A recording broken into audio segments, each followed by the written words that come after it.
We got no music, Wes? I guess not. That was a little abrupt. I wasn't expecting. Just,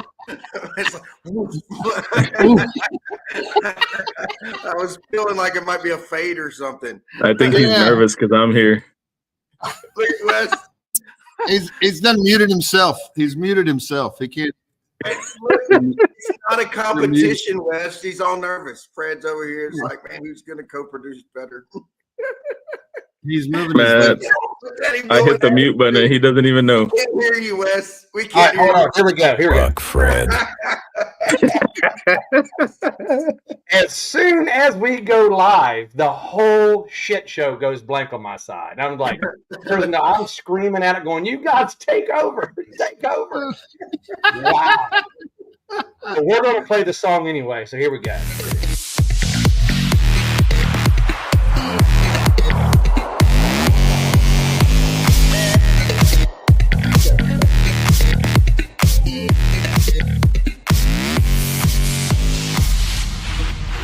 All right, we're going to get out of it.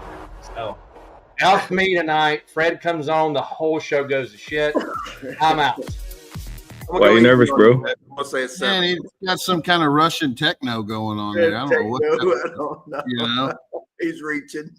not Mississippi music. I'll And tell his you first that. play You know? got scrambled when the screen went out, and he just had to pull that one. Real Dude, quick. I got a We'll help you double out. screen. The sad thing is I got a double screen. The main screen goes off. And I'm like scrambling, going, and I can't get it over to the other one fast enough. So, That hey, music will our only show make not only it started better. this way. I think we got some good news right before anyway. So it's going to shit. Well, man, spoiler alert. Man, we're not sure if Ernest is going to make it. I think he talked to Fred, and he's kind of held up with dinner with the mayor of Shiggin, I believe. So it's taking a little than he thought. So well, he wanted to come on.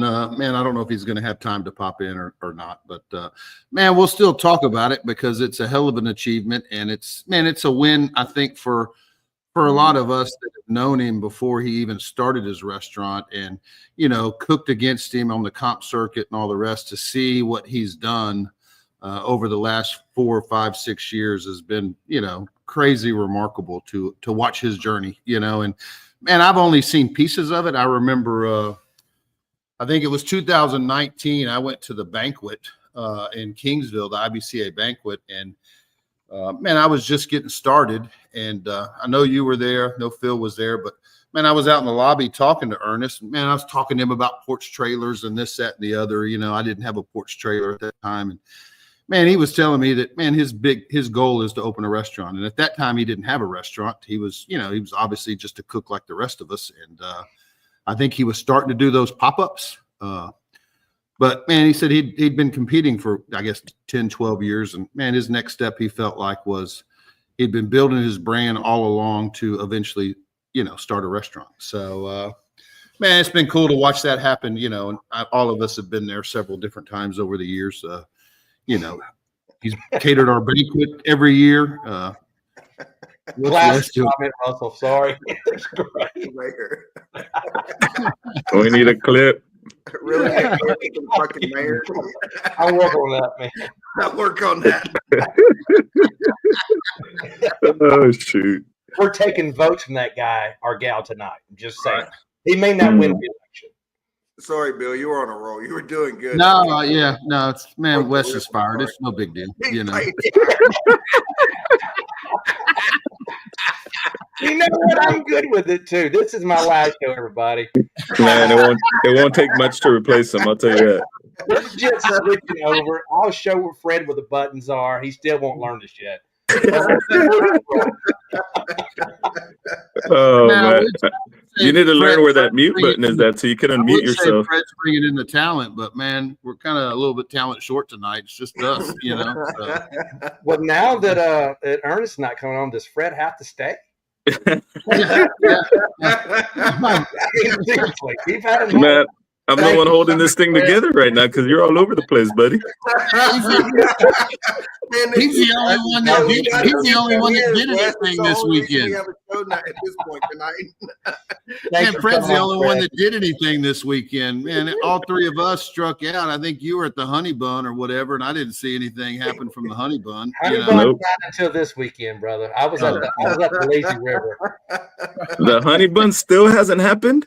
No, it's coming up. You coming? There's a lot of build. Wow. The Honey Bun is this weekend in Lafayette, Georgia. Have you talked to them about potentially changing the name yet? Officially? You know, I've had more people reach out to me, and they will not call it the Honey Bee. It is officially the Honey Bun. The Honey Bun. Dude, this is no joke. No one calls it the Honey Bee. So right. a couple spots left if you want to get in the Honey Bun Invitational. When you say Honey Bun, they need 14, 15 teams or what? It may or may not be. Hey, man, as long as they're going to divvy up that $700, I don't care. oh, shoot. Quarters, dimes, and nickels in each envelope. Come on. Money that jingles, that doesn't fold, guys. That envelope's heavy. It's not from the paper. Mm-hmm.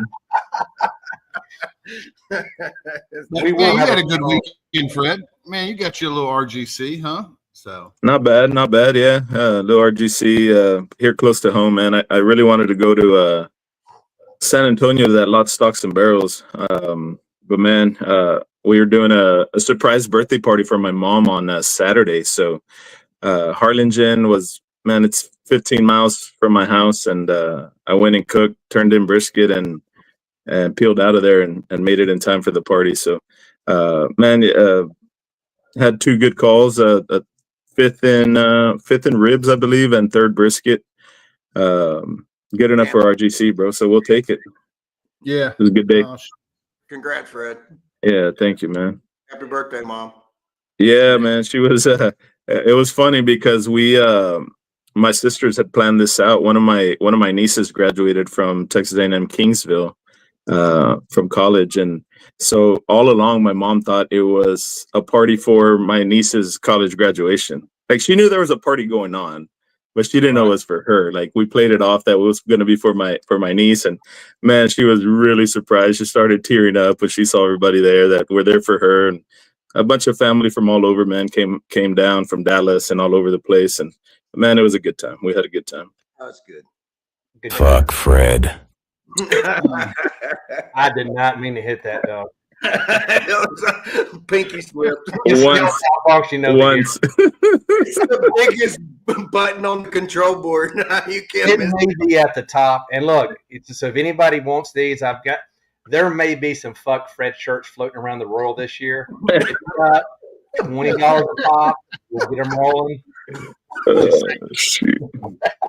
We need some pictures of the controller. We need to see this board. It's real good, baby.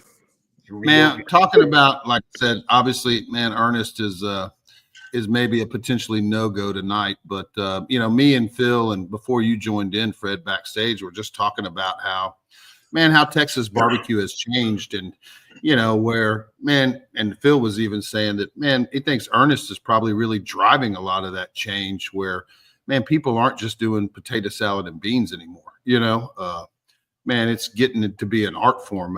And in order to make the list, it seems like, you know, it's man, it's half artist, half chef. I mean, it's a lot of different things, you know? Yeah. I don't think it's just about the Trinity, right? It's not just about the brisket, chicken, and ribs. It's not, man, there's a lot of guys cooking really good brisket, a lot of guys cooking really good ribs.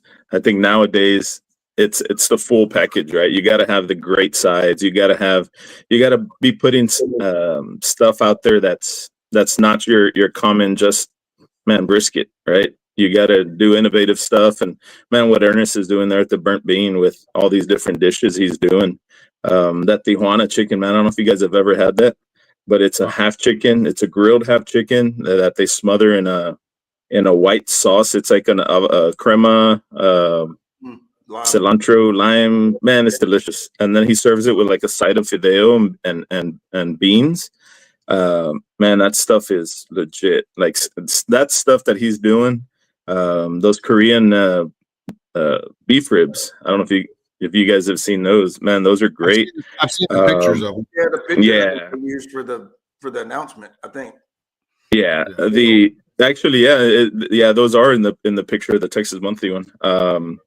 That red burger he makes, man, you can't sleep on that burger, dude. That burger's legit. It's really good. Everything you're mentioning, Fred, that's all new because it's been maybe, I don't know, a year or so since he didn't have any of that. So yeah, I guess that bar just kind of keeps getting set a little higher. And we're there, you know. Yeah, so some of these things he does on like Thursday he'll do one thing, and then he'll do Friday will be another thing, and then have all the normal stuff, right? But and then Sunday is a real deal, you know.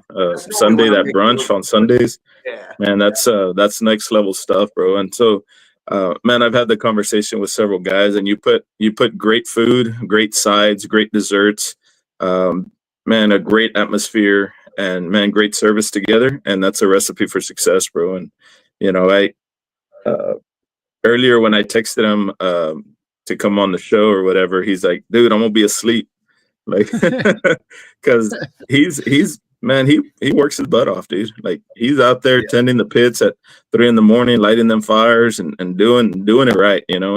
And props to him, man, because he's been putting in the work. And man, it was his goal. It was his goal to be #1 on the Texas Monthly list. And man, I'm super proud of him and super happy for him that he's accomplished his goals. So man, him and Dave are doing it right over there. That whole team there is man, top notch. Burnt Bean is, if you guys haven't been, y'all need to go and hit them up. Expect to wait in a longer line now. A little longer line now. Man.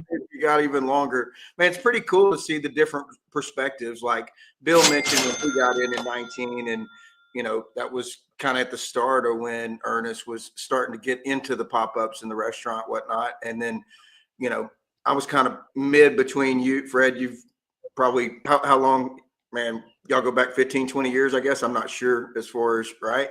So you've seen both of his comp days, I would assume. Yeah. And I'm kind of getting on the telly in the last few years, you know. Man, when I first got in, it seemed like you and Ernest were kicking butt out there hot and heavy. And so my perspective is seeing that getting into the competition side, and then I've got to see him transition into the restaurant. And when we had that Paloma Palooza, man, that dove shoot, right? Yeah.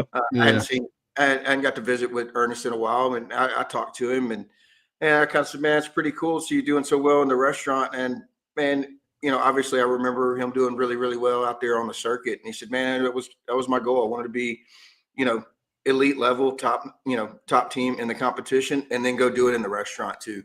Because, you know, to him is like, man, that's a short list, if there's even a list, you know what I mean? So super impressive. I don't know of anybody who's had the success he's had in the competition world and be at the top of a list like Texas Monthly in the restaurant world. And not only Texas Monthly, man. James Beard, he's been nominated for best in Texas, and then this past year he got nominated for best in the nation.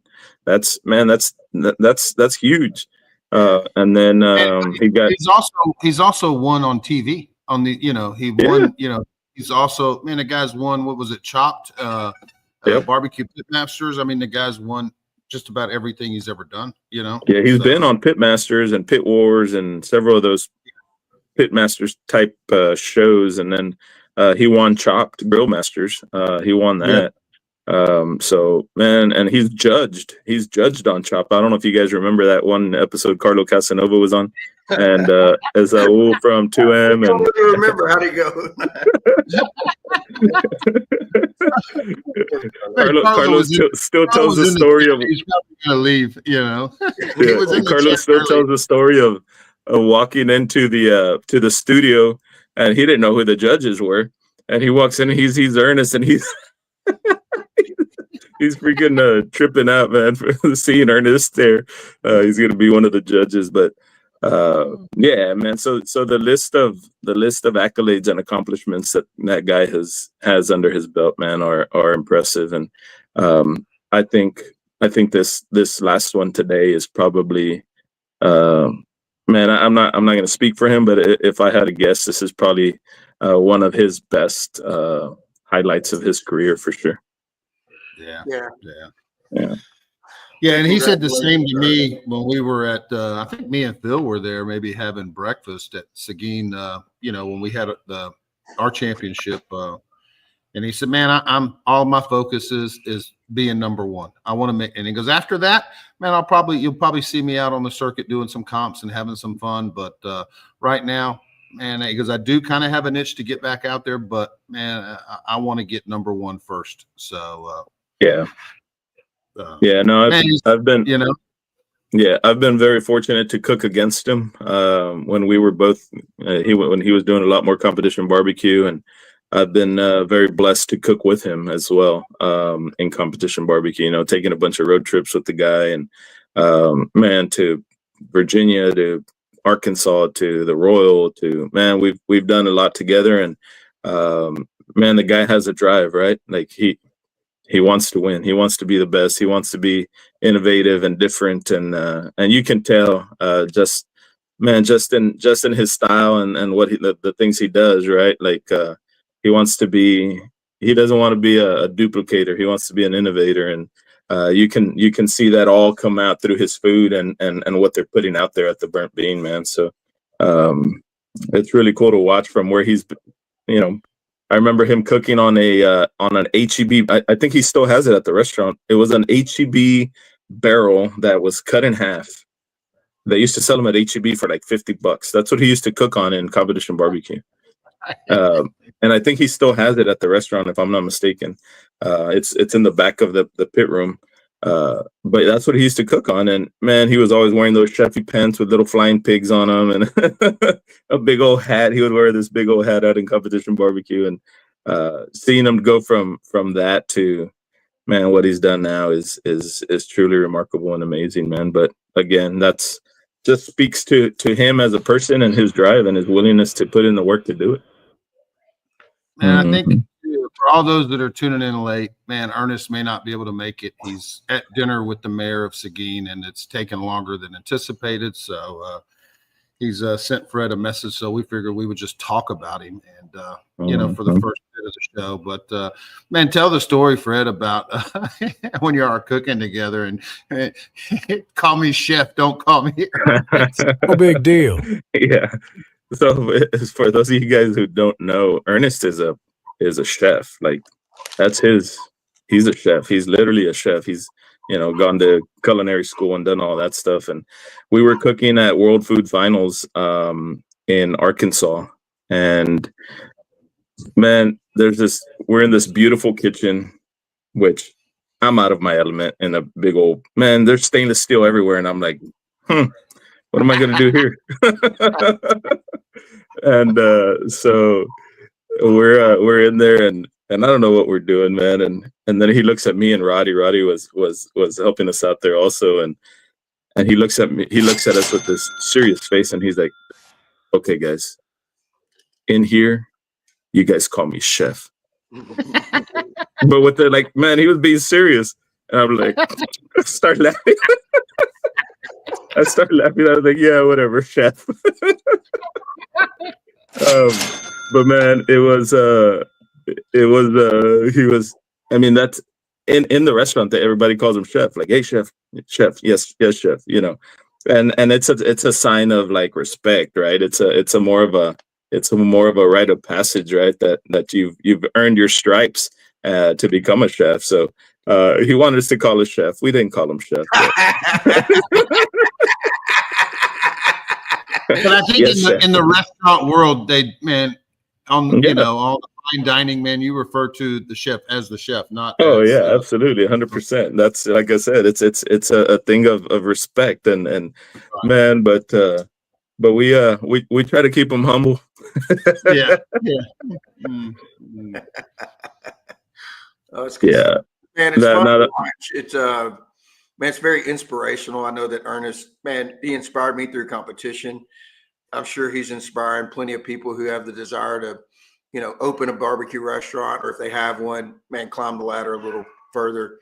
And man, he's helped elevate barbecue, to the forefront, which I think is obviously good for barbecue. So, man, 100%. I always give Ernest credit for helping me a lot along the way in Competition BBQ. He was, one of the first guys, or the first guy to ever help me land a sponsorship, right? And back then it was with Western Wood, and so Western was sponsoring us, and then he got in with Smithfield first, and then I got in with Smithfield, and that's when we kind of started going all over the place with Smithfield, right? We went to Virginia, cooked in Virginia Beach. Those trips are 36-hour road trip with him and a couple other guys, or the stories I could tell there, but that's the ones we want to hear. Well, man, I remember one vividly, and I think I have a video. We were cooking in Virginia Beach, and I think it was me, Ernest, Carlo, and who was it? Somebody else. Kirk Phillip. Kirk Kirk was with us, and Chuck Cherokee Cookers. I don't know if you guys remember him. Kirk was with us. Pitmasters. He was he was helping Ernest out and on Pitmasters, and so I'm outside of the trailer, and I walk in through the back door of the trailer, and man, there's 3 dudes standing shirtless with no pants on, just in their drawers or under. It was hot. And I walk in and I see these guys, and they're all shirtless, and I'm like, bro, I need to get out of here. I don't know what's going on in here. I'm out. But man, what those guys, what we went through, I think they called us Team Febreze, because man, it's you would go in that truck and it smelled like, man, somebody busted up in there, So we had to buy Febreze on the way up. So we were coined Team Febreze. But yeah, we ended up doing well at that contest too, man. It was one of those guinea pig contests where they provided the meat in Smithfield, Virginia. We got to tour the plant and do all that good stuff with Smithfield, and stayed at this beautiful house on this beautiful ranch, man. Had a private airstrip, and Smithfield set all that up, man. So I've gotten to experience a lot with Ernest, and man, I want to say that Ernest is one of the guys who really opened up the door to the rest of the world for Texas cooks. Back then Texas cooks were kind of in Texas, man. Nobody would venture out, nobody would travel, nobody would, and there was a few that would, but not many, right? And I think after that, the floodgates opened, and people started seeing that you can do well in the KCBS world or in any other sanctioning body that you go out to and cook, man. I think Texas has a lot of great cooks, and I think Ernest was instrumental in putting that out in the forefront, for sure. Hey, before I go in the background, because I know part of your contract is for me not to be on here, who cooks a better brisket? Be honest. Man, everyday eating brisket, Ernest. Hey, I've never seen him pause that long when it comes to talking brisket noise. No, Ernest was a beast, man, at cooking comp briskets too, bro. So, man, nowadays I don't know. That'd be a good head to head. Hell yes, that would be a great one. If we could ever get that worked out, have them go head to head. Just a little that would be great. Man, he'll beat me all day long in anything else. I'll tell you that. What's going to happen first, Fred Ernest or Mark Porter KP? Oh shoot! Blockbuster. TV worthy. Netflix, if you're watching, man, we've got the script. We'll do Barbecue South USA. How about that? There you go. We can do a little spinoff of it. Mm-hmm. So, I tell you, Fred, I've heard that before from people like Darren Worth, and that, man, once Ernest kind of got out of Texas, man, a lot of other people, yourself, other cooks started to venture out. Whereas before Ernest, it was Texas cooks and KCBS, and they just ran in those same circles. There was no real crossover. Where, man, today and you can see it. I mean, Wes Garrett, he's a KCBS cook, and me and Phil are predominantly Texas, but man, we're all friends. It's all one family, Mm-hmm. And yeah, for sure. I mean, now, yeah, now it's like, man, there's a lot of more people going out to cook the Royal. I mean, and we're flying out to go cook Oregon this weekend. So it's, man, there's no boundaries anymore, right? At least coming out of Texas, it seems like coming into Texas, there's boundaries from other cooks. But Like man, Texas, us coming out of Texas, there's no boundaries. Come into Texas. Yeah, there's a handful, but not many. Right. Wes keeps threatening to. And, Yeah. I've been in the heart of Texas, bro. I was in it, and it took me 3 days to get out of it. I feel like I was in the egg. you broke the ice. I You got the stopped first one out of the way. puppies just before I got back in Louisiana. Terrible. Well, man, I do think it's a win. You know, Ernest winning, man, number one, it's a win for all of us because, you know, he came from where we come from. You know, we're all comp cooks, and we saw him, you know, out at Sealy Celebration cooking, and, you know, some of these little goat tracks that we've all cooked. Man, he's been out there in drug pits and done all the same stuff we've done, and to see him excel. And most of these restaurant guys, a lot of us comp cooks don't know. You know, we don't know, you know, some of these restaurant guys, but man, he's bridging that gap too on his dove hunt. You know, his dove hunt, it's pit masters, comp cooks, and restaurants. So man, it was really cool to go to his dove hunt this last year and, you know, meet a bunch of pit masters as well that are strictly just restaurant guys, you know, and he's dominated both fields, really, you know. Yeah, I think another guy, you know, deserves mentioning is Dave Kirkland, which is Ernest's partner, man.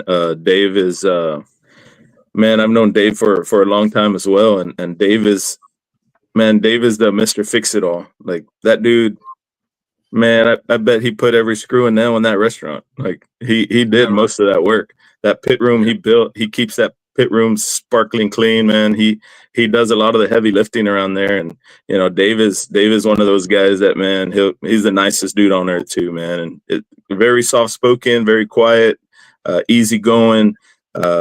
Man, but Super Dave is just that, man. He's Super Dave. He's man, you can't have two Ernests in a restaurant. You got to have an Ernest and somebody else, right? So if you have two of the same personalities, they're going to clash, and they're, you know, in my eyes, they're completely different. And but man, they work great together, and man, they built that thing from nothing to where it's at now. So kudos to both of them and their staff. Yeah, for sure. Yeah, I often wonder if Super Dave gets as much shit in the group chat that I get. You know what I mean? You know, I don't know if Super Dave gets, you know, I know my name gets dragged through the mud quite often, probably weekly in the group chat. They don't touch Super Dave doesn't get much. You get a bunch more. Man, I'm getting text messages right now that I'm on this thing. One of them, they pop up on my phone. One of them says, "Oh, he looks so happy." Just send it to me. I'll put it all up on the screen. Go ahead. He looks so happy on the show. They're so brutal. They're so brutal. It's so dude. Love Bill. They talk shit on them. You mentioned, but they wear out. They get on Carlo as well. I see them, and man, they don't even group chat him. They do it right there on social media. You know. Oh yeah, man. That's Carlo right on social media. Oh, yeah, look at the post I did about Ernest, and then go see David Gonzalez's comments, Salty's comments on there. He's all over it, dude. Everybody's running to the comment.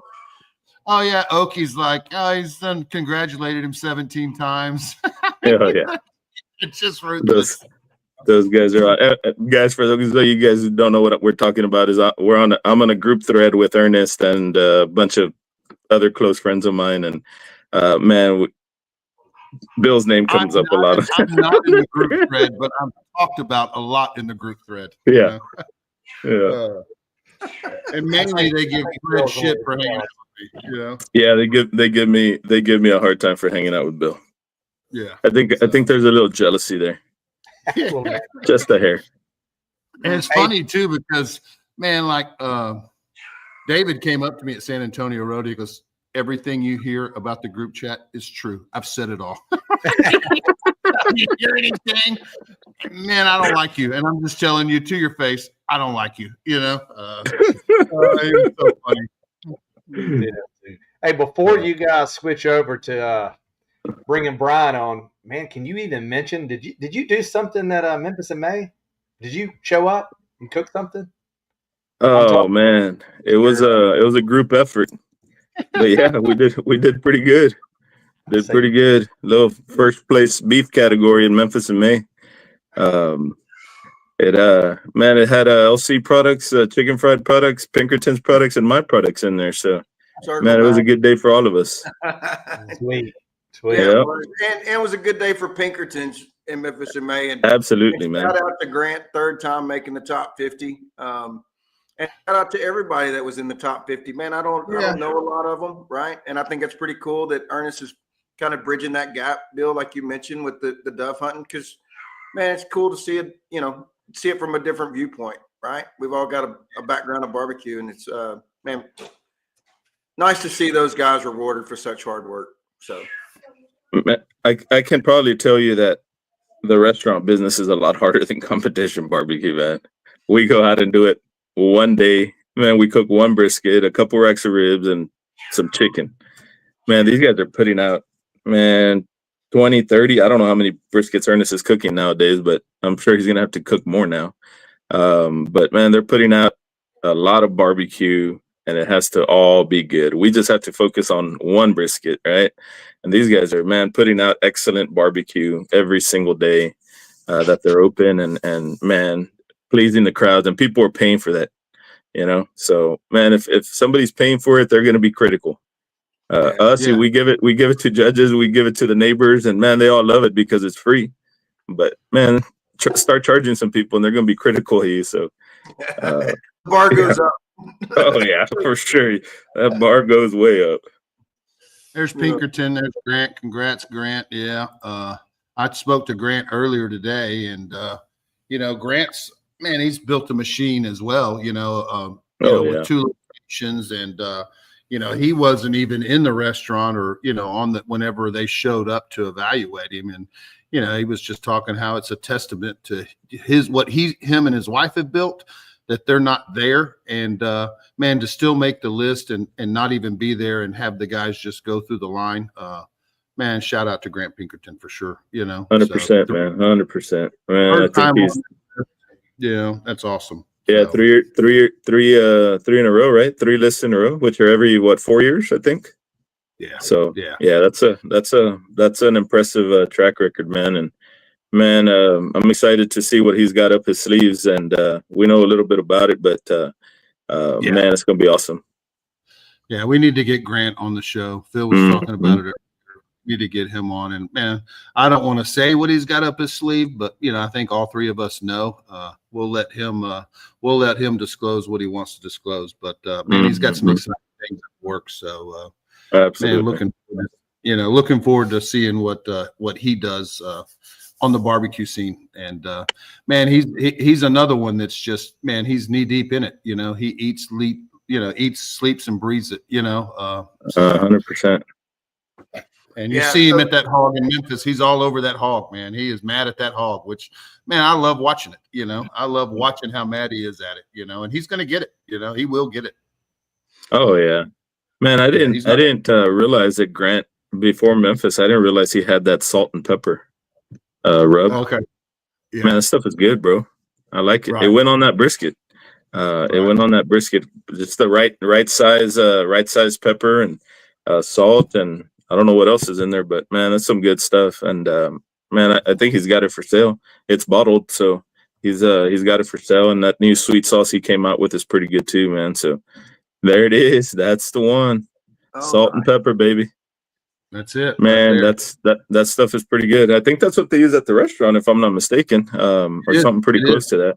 Yeah, it is. And that's exactly what he uses at the restaurant. Yeah, and this is his new sweet sauce. Sent me a package. Yeah. So yep. Yes, sir. I need to pack this guy for Oregon this week. All right. I might need some. Right. That rub has made me a lot of money. There you go. Well, man, Fred, you're welcome to stay on. We got Peyton. I know he would love to have you on here with him as well. Man, I think he would prefer you over Wes. But we're going to bring on. We're going to bring on. And if y'all have it, man, well, I will close on the Ernest segment. Congratulations, Burnt Bean, and to David, both of them, man. And like I said, it's a win for all of us. I feel like it's a win for us. So a win for Texas and all us comp guys. So Absolutely. Congrats, guys, and everyone that made the list. Congrats. Yeah. I think didn't Aaron make the list? Aaron Leslie did. Yeah, Midland Meat Company. Yeah, top 50. Yep. He was in the comments too. I don't know if he's still there, but yeah, he made the list. Congrats, Aaron. So, but yeah, without further ado, we got a world champion to talk to. There he is. What's up, Brian? What's going on, guys? How you doing? Congrats, buddy. Huh? I feel like What's I won up, Brian? twice. I got producer Fred on, and I won a world championship this weekend. That's like 2 wins. That's like 2 wins, baby.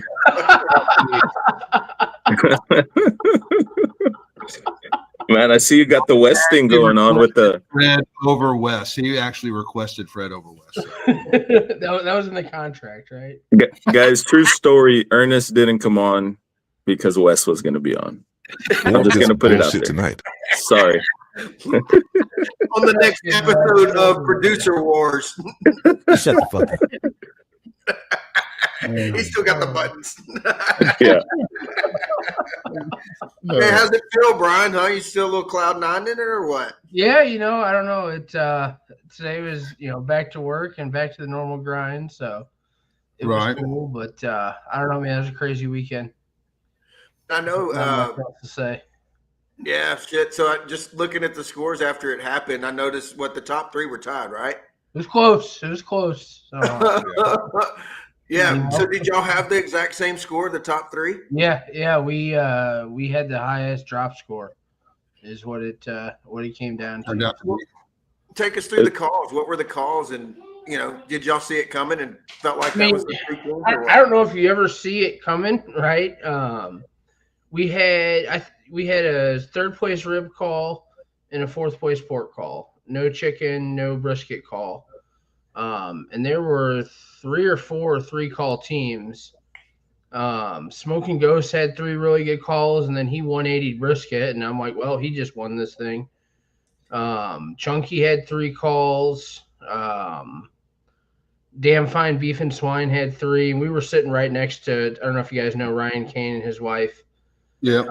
They kept talking about how bad their brisket was, and they 180'd, I think, ribs and pork, or chicken and pork. But they had 2 180s. They had 3 calls, no brisket call. And then Scuffletown Smokers, who won on Sunday, he had 3 calls. Wow. So it was pretty crazy. Honestly, going into they announced the top 15 there. I'm like, I think we're going to be 10 through 5. In fact, actually. They do the U.S. Soy Awards, and we got 4th or 5th in soy, which the U.S. Soybean Association sponsors and throws in additional money for chicken, ribs, and pork, because chickens and pigs eat soybeans. So they call top 10 or top 5 in that, and we got, like I said, I think we got 4th. And so I'm like, yeah, I would even told Dad I got back. I'm like, 2 top 5 calls in a field like this. That's a good day. I thought we were going to be, somewhere in 10 through 5th. And then they kept not calling us. And I'm like, damn, we didn't even make the top 15. So you kind of felt out of it. I honestly, I felt out of it. Out of your mind, once they didn't call us 10 through 5, I'm like, we didn't even make the top 15. And then I'm like, maybe Reserve Grand. And they called Smoking Ghost, who, like I said, I was sure that Paul Buab had won it. So I'm like, damn, I don't know who won this, but it wasn't me, and we didn't even make top 15. And sure enough, when they called us, I was pretty shocked. I still thought we had a dog in the hunt, but I truly did not think that we were going to be the team. I always think those feel the best, man. When you absolutely. Talking to Schaefer, I was talking with Schaefer, and Schaefer I guess he was texting Brad throughout the awards, and Brad had sent him a text saying, man, Brian's got it. It's got to be Brian. I guess that was after maybe Paul got the call. And so Brad saw it coming, before it happened, I had Jordan Kirkpatrick and Allie were sitting right behind us, and Jordan's sitting there like, come on, Brian. I mean, he's squeezing my arm, trying to keep me calm and everything. And Drew Davis actually got it on video. He sent it to me afterwards. I didn't know he was recording, but I kind of turned around to my left and I saw Brad and Jocelyn Cox with Local Yokels kind of like walking towards. And I'm like, I literally like shoot them away. I'm like, they're not calling us. Like we didn't even get a top 15 call.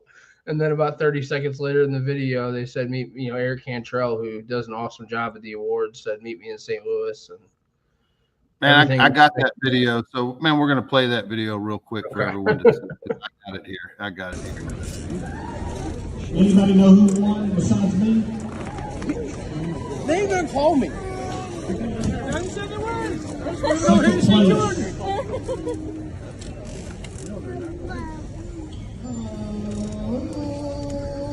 Paul Buoff, Smoky Joe's Barbecue. Come on.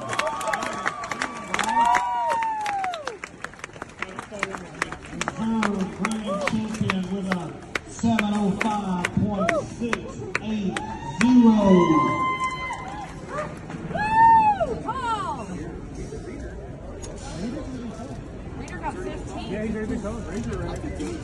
And our grand champion of the Wells Cup. Meet me.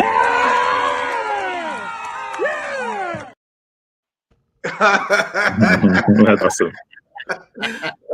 I feel like there was a. I would feel like there was a few They're not going to episodes. call me.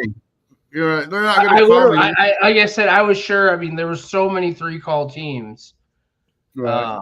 And I to be honest with you, like through the, I think a couple people, you asked you how your cook went, and I'm not one of those guys that's like, oh, I had the worst cook. I was honest, like I thought we had a pretty solid cook.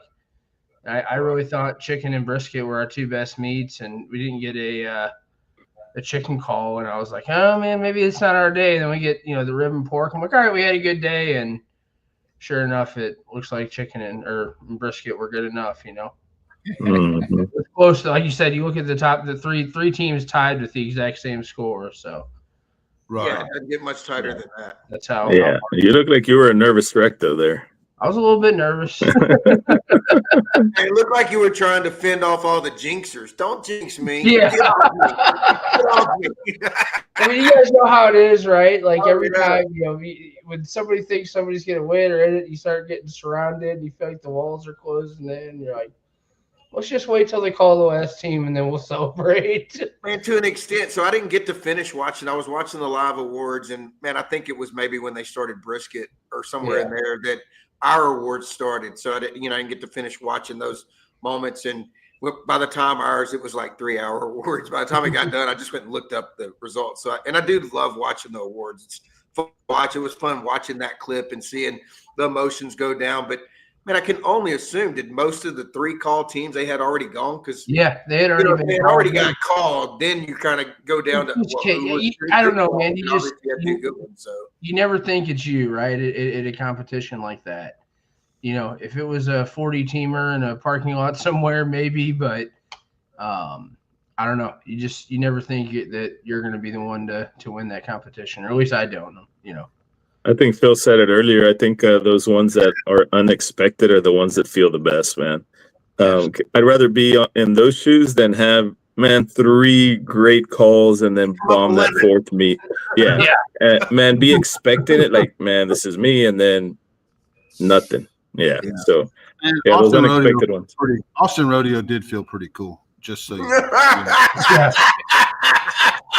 There was no bead of sweat going down the forehead. Man, they should have just played the chicken fried song the whole day. There's For everybody. 0% chance I don't win this. Yeah.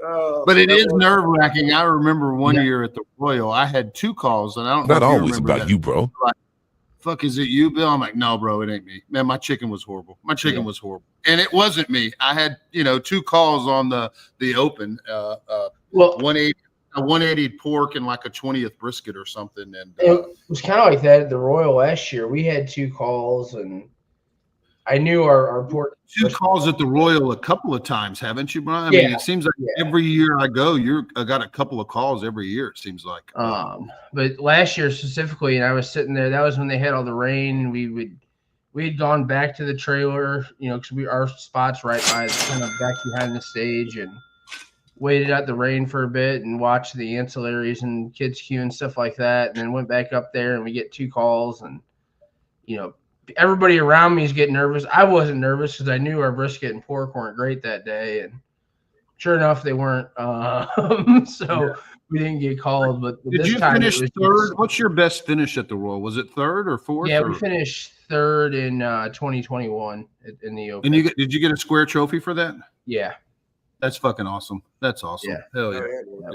No, that's great. Yeah. But 2 years in a row, you've done really. I mean, the last couple of years, I've only cooked the Royal, I think 3 years. You're always up in there, Yep. And the guy that tries to take credit for all your success, man, never gets a call, So.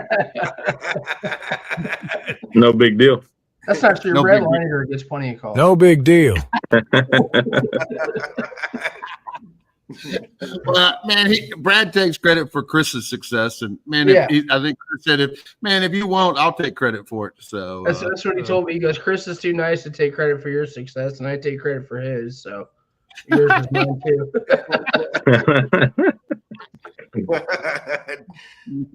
He had a pretty good weekend himself, right? Chris had a hell of a week. I mean, that dude hasn't cooked all year, and comes out and gets first place in ribs with we'll call that a world championship because it is. It's first place in the category of world championship. And then the next day, man, I thought he backdoored it. He had two really good calls, and he was a wild child. And he finished off with, I think, fourth overall, like a 702 or something. Yeah, right. So, solid. The dude can come off the couch and whoop. That's a tough contest, man. That's no tough. big deal. It's tough. I mean, we went there last year and thought we had a couple solid cooks. And in fact, I'll give Wes a shout out. He came up after day one and was talking to my dad and I, and he said, I told Hannah, whatever happens, I don't have another gear to hit tomorrow. And that's how we felt this year. And sure enough, just happened to hit some good tables. And I don't care what anybody says. At a contest like that or any big contest, you have to cook good and you have to hit good tables. You got to get lucky with the tables. Yeah, there's no doubt cooking a bad table, in that venue. You just can't cook that good. Yeah, I don't think bad food. Anybody who gets calls at those or does finishes in the top 10, they all had great cooks. Then it just comes down to who got lucky.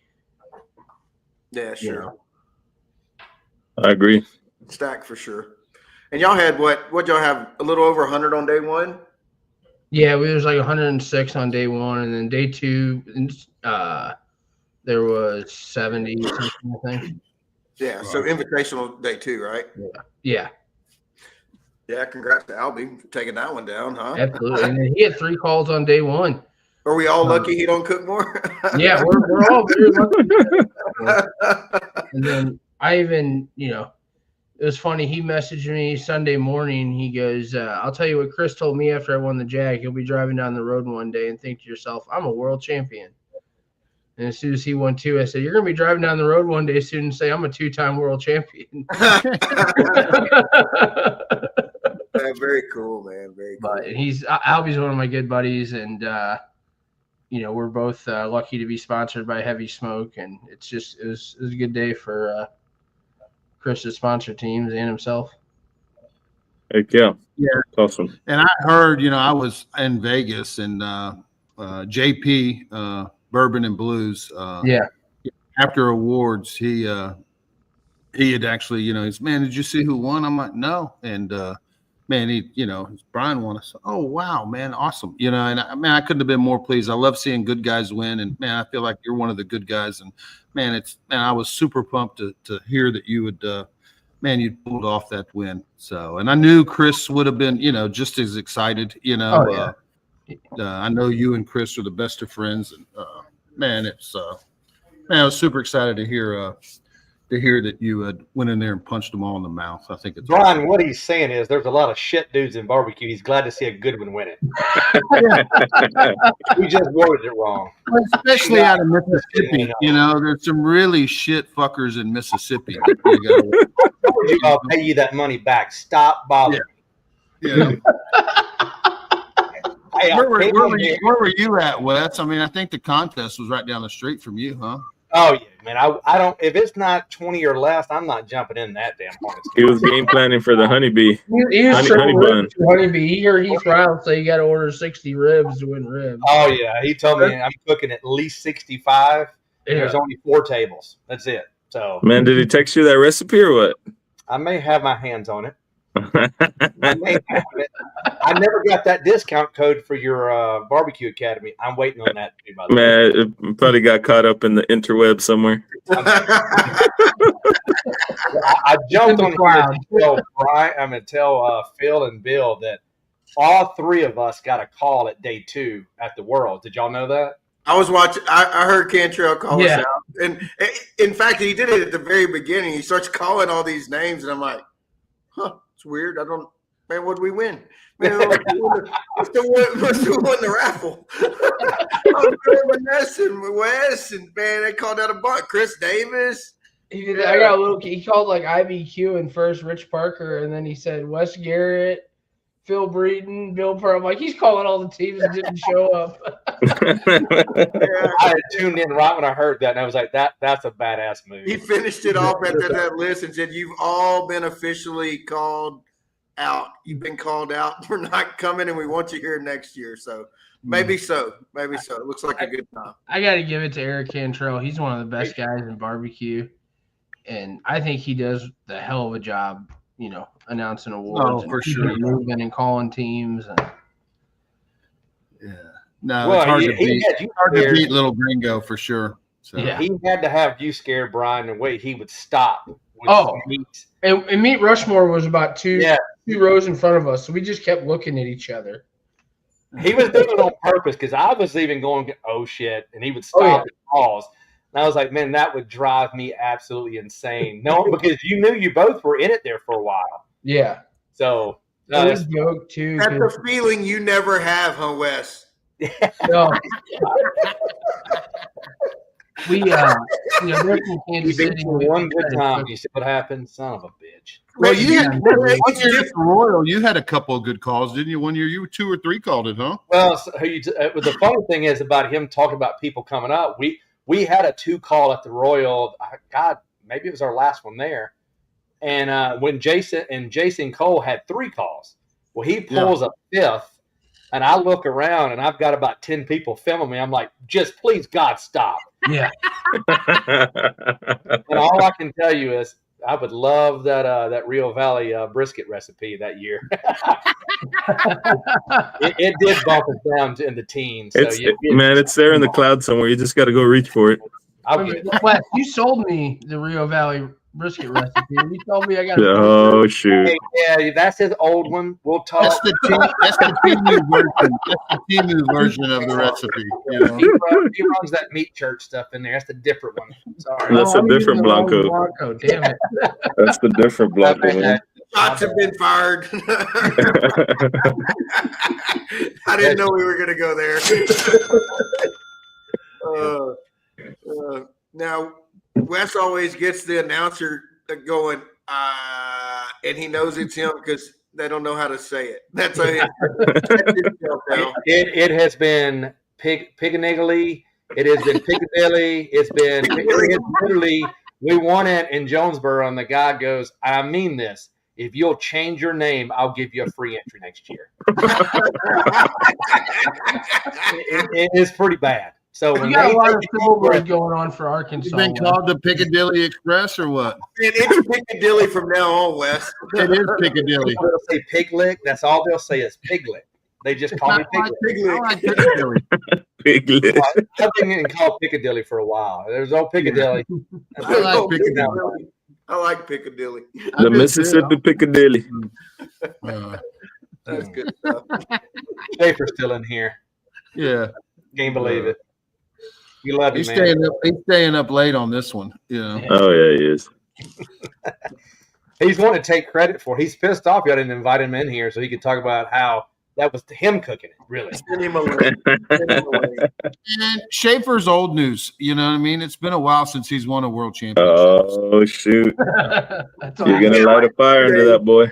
Yeah, you could hear the thumbs typing right now. He's retired, you know. So Yeah.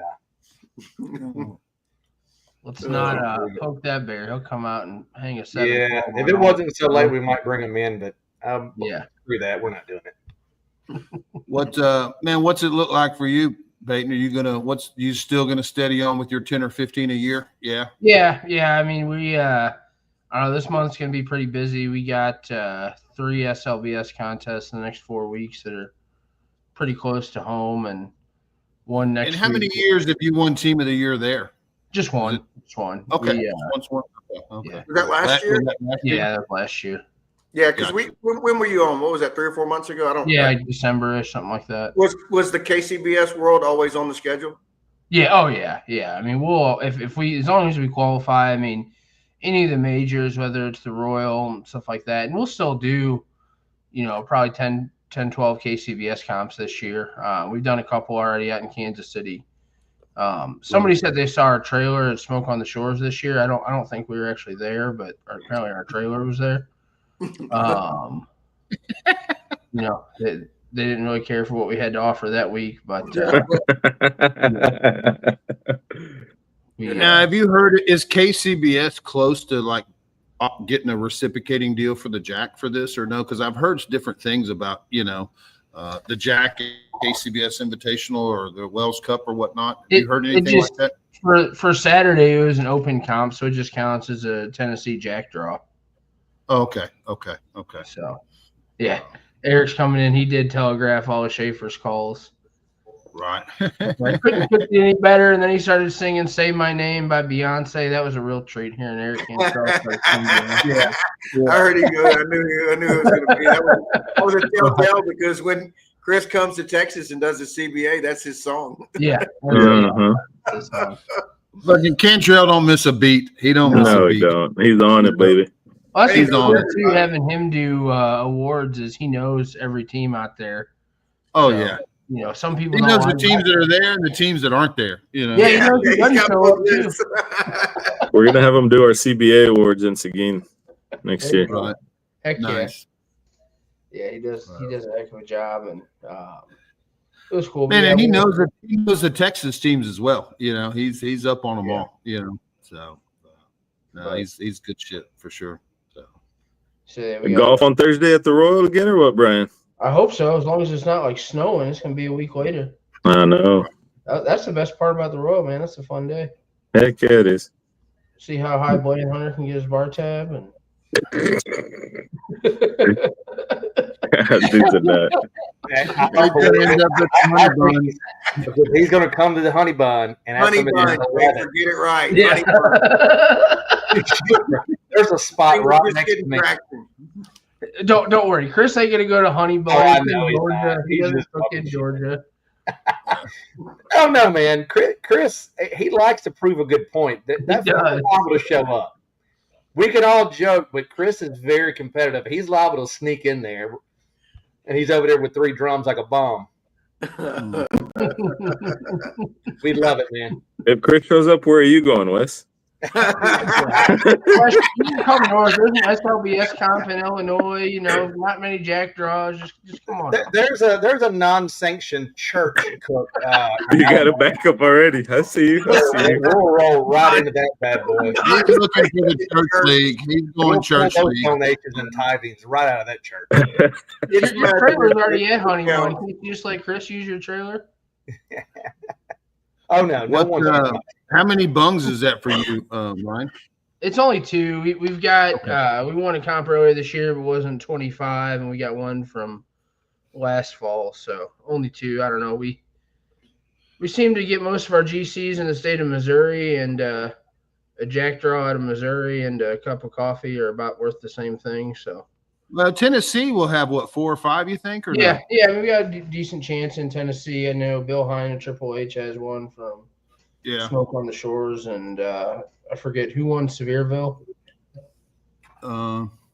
Wes should know. He was there. Yeah.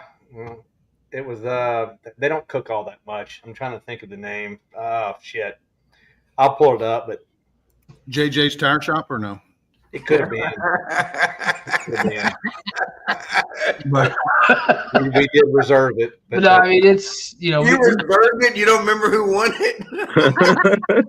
Hey man, if we didn't win it, what does it matter? When you were taking pictures, who was next to you? That wasn't Hannah. We didn't do that. We didn't do that. And they were really good friends with that team. Sorry, y'all. We literally just met them up. They're great people, but yeah, I have no clue. Don't keep up with it, man. I'm very focused on me, and I don't give a shit about anybody else. Allocution. There we go. Of course. Eric. Yeah, little gringo now. Allocution. I can't even say that. That's a tough one. You know, Wes, did they get 25 and where's that this weekend? Just north of Memphis. Yeah, they've got 20. They have 25 or 2 teams claiming to come, and they kind of want to stop it at 27 because they don't want to go past 4 tables, is what I'm being told. Which I don't mind. I love a good 4-table contest, but they're 25 right now. You know that organizer math. That means they're sitting on a solid 21. Oh, they're probably. If it's in Mississippi, that's a firm 14. You know? No, the money doesn't change from 14 to 25. So what do y'all do? It stays the a same. firm 14. You know? Mississippi math. Yeah. Car math, man. We'll finance that shit. There's a couple of IOUs that went out. I love it. God, I forget the name of the town, but it's a good. We've cooked it before. I think Triple H has won it like 3 out of the last 4 years. That's Covington, Tennessee. Yeah, Covington. Yeah, they're hurting this year. I think they're at 19 teams, maybe 20. Yeah. So I would love for them to get to 25, but selfishly, if they don't, I won't be too upset because it's one less. Sure. You got to compete with, and we're cooking Illinois this year, and I think there's only a handful of jack draws out of Illinois that aren't janky leg, and he's already got 7. So yeah, it'll be. Brian's already over here doing the math. You know, I don't know. It'd be nice to go cook the jack one day. And the math could definitely change. July is normally interesting. Yeah. Between who autos, and then once they start drawing, it's crazy. You never know. Yeah. Yeah, for That's the sure. worst day of the year, just refreshing your screen every 30 seconds. Oh, yeah. Fred, do you know how many in Oregon? Me and Bill were talking earlier. I know y'all are going to cook Oregon this weekend. Man, I think 3, and 2 of them are the double this weekend. Yeah. 2 of them are the double. Yeah. So it'll be whoever won. I think was it last weekend there was a contest there? I think so. Small Axe told me there was 3, you know. Double this weekend is 2 of them. So the odds are right there with Texas, man. So yeah. Yeah, and we'll take those Missouri odds. How many are in Missouri? Yeah, Brian? yeah, no, I feel you there. I don't know how many there are, but 30 maybe. I mean, would you say 20 or 30 or I don't know? I'd say I don't even know. I mean, there's so many contests around the Kansas City area. yeah. You know, they count, and half of them are in Kansas, half of them in Missouri. So I'm not quite sure. I just know that, you know, Missouri's probably number 2 to Texas for sure. So, yeah, I would say so. Yeah, probably. Either Texas or Kansas. I don't know. There's or quite Kansas, yeah. do just because it being on the border, but you know, I don't know. Then you take out the ones that have already autoed, like if Brad won a couple there or Janky or whoever, that's the odds are a little better. But yeah, There's only 250 in Texas, so we got a shot, you know? Yeah. Yep. Absolutely. Man, they might pull me. Schaefer. Yeah, 0 buns, and you don't stress at all about it. There you go. Oh, he was asking me about, you know, where to fly into for Portland and where to get a hotel room. So I don't know. Maybe he's heading up there this weekend. Come home. Come on, Schaefer. You Let's know? go. Bring me a brisket. I need one more. Plus, you know, once you've won the jack, what's the stress about getting to the There's a jack? Safeway right there in town. Fred. That'll work. And I shit you not, I bought a brisket there last year. I don't even know why I bought it. I didn't even need it. I was like, man, that's a good looking brisket. Was there any good pork up there? Man, not so much. No. Oh, shoot. Man, it was a lot like the Australian pork. Really? Yeah. Well, good When luck is to you. Hawaii? When is Hawaii? When is that one? 20 July, ain't it? July 25th, I think. Man, fuck it, I may go. Who knows? Yeah. Yeah. Yeah. That's an auto.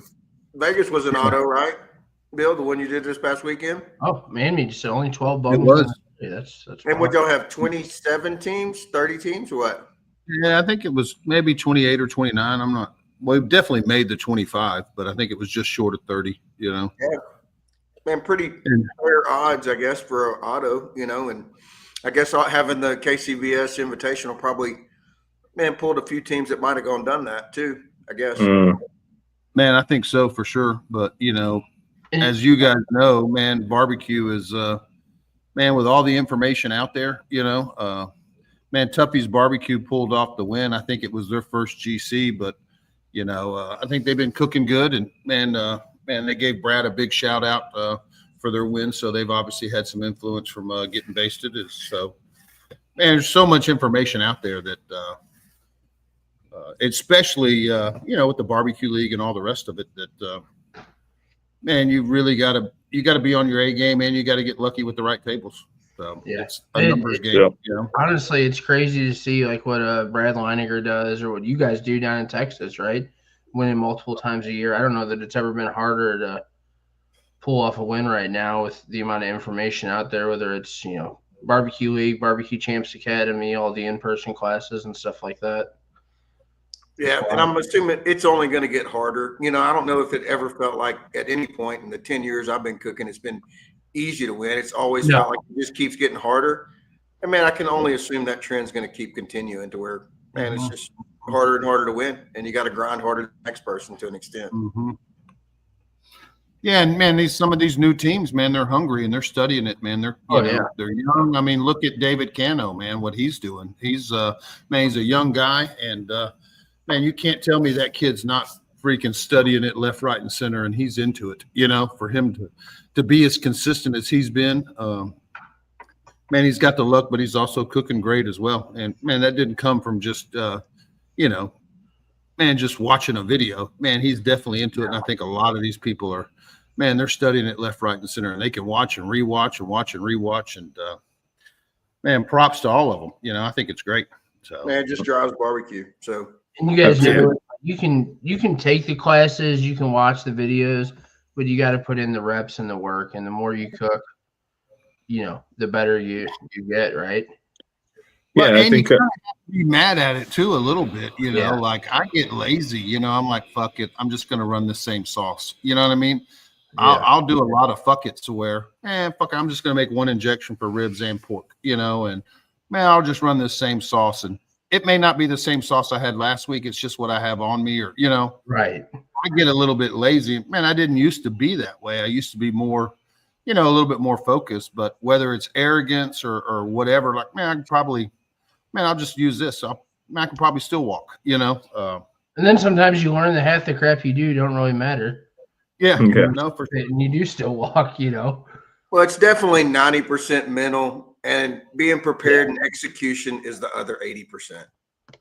Yeah, I think Phil hit the nail on the head there, man. Because I mean, I've seen it with me personally. Like, man, just being not mentally all there, like not, man, just kind of going through the motions, and to be at the top of the game, man. I remember when, man, I was hitting it pretty hard and doing really well, and man, if I didn't find good ribs at one store or at my shop, I'd go to an HEB.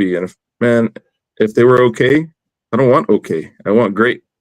I'm going to go to another store. Man, I used to drive 7, 8, 9 different grocery stores to get 3 racks of ribs. And I think it's the people who are doing that and want it that bad. Those are the guys like David Cano that are firing on all cylinders right now, because they're eating, sleeping, and living the game, man. And to be at that level, you have to be like that, to be consistent, right? Man, because everybody cooks good, but it's all about the devil's in the details, man, and the little things. What separates you from the crowd? So it's definitely a mental game and wanting it. How bad do you want it? I see where I've been missing this. Phil, I want to go back to what you just said. He said it was 90% metal and 80%. How much am I? I'm only at 100, but you're a fucking 170%. That is where I'm missing the boat. That's why he wins so much, Wes. He was converting it to Mississippi math. Man, Hey, and the Piccadilly math ain't working for you. 70% is paying attention, and obviously you were paying attention. When I heard that, I was like, "That's why I'm stopping at 100." Phil's taking this shit to 170 fucking percent. You got to go the extra mile, baby. You got to go the extra mile. I now know what I'm doing wrong. I'm sorry. Yeah, Thank 100% ain't near enough. I can tell you It's that. not. Just ask if we asked Carl the same thing, he'd go, "Yup." Yeah. Oh, Aaron, but you can also cook every week and end up 67th out of 70. It happens. We've all had those weekends, you know. Oh yeah, Absolutely. You can cook every week and not do good any week. But man, what's your mind frame, and are you really doing what you need to be doing? And here's the thing Well, about I think those the margins are so thin too. I remember, kind of touching on Aaron. Man, I cooked this one at the barbecue league, man, several years ago, and man, there was like 18 teams, and man, I had won like a 10th place pork out of 18 teams and finished 17th out of 18 overall. And the very next week, man, I go to Louisiana, and it's that same group of teams for the most part, the same. And man, I end up reserving, just running the same stuff, from one week to the next. So, I just and it's saw Rockstar put a good question in there. If you guys want to take a look at it, asking about it when you practice, you running prime Wagyu meats. Yeah, man, I don't practice. I don't practice at home. When you cook every weekend, that is your practice, really. I mean, to be honest. I'll be honest. I haven't practiced anything in a couple years. If I'm going to try something new, I'll just go to a contest and try something new. Because what I found was I'm not great at practicing because I'm cooking in the driveway. Maybe I work for a little bit on the computer. I'm watching golf, and you forget about this, you forget about that. That being said, when I did practice a lot, I would run Wagyu. If I was really, and I'm struggling in brisket right now, so maybe I should find some time to practice. But to me, cooking a prime doesn't do anything because it's about texture, and your texture on that Wagyu is going to be way different than a prime. So I would practice with what you're going to cook with. I mean, yeah, maybe not take a Wagyu that's a 10 out of 10 that you would take to the Royal. Don't cook that in your driveway. But we usually trim up 3 or 4 at a time, and if there's probably out of those 3 or 4, there's one you're not going to take to a contest, and maybe that's something you practice with. Yeah, and to follow up on that, Brian, I'm the same way. I have a hard time getting the same level of intensity when I practice. Right. Now, when I do practice, man, I typically just want to practice one meat, and I'm working on something, and typically maybe that's technique, right? If I'm working on technique. Man, flavors, man, they'll tell you if you're kind of changing some flavor profiles or this or that. And the judges are ultimately going to tell you if they like it or not. Yeah. Like, I don't think you're going to practice at home and it shouldn't be that bad to where you wouldn't go run it. But, man, I am cooking 50 times a year, and I realize that some other teams are not. Maybe they're cooking 10 or 15 times, and you need to practice in between to stay sharp or whatnot. And practicing as close as you can to a comp is obviously the best. Would be the best strategy, but man, then money comes into play. Like, man, just dropping Wagyu briskets. And maybe you can know in advance. A lot of times, man, $150 Wagyu brisket. I'm going to practice, and then you sell it to your neighbor or get some of that money back. Right. Even I'll give a shout out to my buddy Bill Hine at Triple H. He even told me, he's like, if I'm going to practice, he goes, I'll load up the RV and we'll go to a campground for the weekend. That's smart. So you're away from your house, you're in your trailer. You got your the kids got stuff they can do, and then you just hit your timelines. But I also give a shout out to Rooters. Let's give a shout out to Rooters. They were in there with the big RGC this weekend, so it was cool to see them. So. You want to talk about consistency? That is what I kept his stuff up for. You go right ahead, Brian. Paul Keltner and Lynn are the definition of consistency in barbecue. Absolutely. Look up their stats on barbecue data. They've got over 300 comps they've cooked, and they're almost never out of the top 10. Yeah, look at their RGCs. I left this up there because I wanted to come back to talking about consistency, and I know Paul and Lynn are a little upset. They're happy as could be. Yeah. But there's no one that's got more RGCs than them right now this year. I mean, I think they got more RGCs than they've got, top 10. If you were to just separate it out. I mean, they're every weekend, no matter how big the contest is, they're RGC in it. Man, they RGC Mississippi when we were there, So Man, they RGC Mississippi when I was there. Yep. Yeah. They RGC this weekend. They RGC. I mean, they are RGC machines. I told Lynn a day or two ago. I said maybe the Jack or the KCBS has got a trade-in program. 3 RGCs. And I talked to Pam about that last year. I had 11 RGCs last year. I did end up getting 7 on the last weekend, but I'm like, man, can I trade in 7 RGCs for just one bung? It didn't fly. There's got to be, man. They are killing it. I mean, 700s every weekend, RGCs always in the running. Man, they are on fire. And hopefully they're not going to Oregon, So Yeah. It'd be hard to get Paul to go to Oregon. the long Maybe haul. 2 years ago he would have. Well, Brad will be there, so I don't know if Wes Garrett walking by 8's going to show up. I think he's honey bunning it, But Yeah, we should have some fun. you say that, and I said he's got 25. Brad will show up and honey bun and walk the dog. right now, all he's looking for is GCs, man. Yeah. You better keep that team count low, or he'll show up there, Bubba. Oh, yeah. I already know that Reuters they're going to be at the honey bun with us. So they're going to get RGC again this weekend. Hey, don't forget, Wes, you got that church cook-off in your back pocket. So, yeah. First Baptist of Huntsville, baby. We're coming if they show up. Chris is overnighting a brisket. He'll be at the honey bun too. honey bun's blowing up. Yeah. No, if there's nobody there he can take credit for, he's not showing up. He's not doing it. Well, shoot, man, we're probably an hour and 15 in, man. You got any sponsors you want to thank before we shut her down? Yeah, I mean, we already talked about him a lot, but just want to shout out Chris Schaefer with Heavy Smoke. He's been sponsoring us. He stayed up for that. Yeah. Oh, yeah.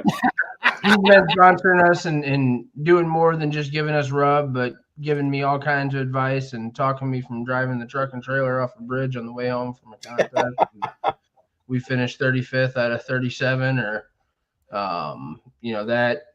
Brad and Jocelyn Cox with Local Yokels, they've got a seasoning out in the last year or so. They won the Wells Cup last year, and they've been really good friends of ours and sponsors. And want to give a quick shout out to Cordy Meats as well. I know Phil and Bill, you guys have both gotten stuff from Jay at Cordy Meats before, and I don't know that anybody takes more pride in the products they send out, or getting you the products you need to do well. And if you don't win with Cordy Meats, it ain't his fault. There you go. Well, man, we appreciate you coming on. Congratulations again. I don't know if my internet's freezing. I'm starting to see freeze ups on people. So. You're still here for it. We can still And congrats, Brian, on the big win. Thanks, guys. We'll talk to you Congratulations, man. That's awesome, bro.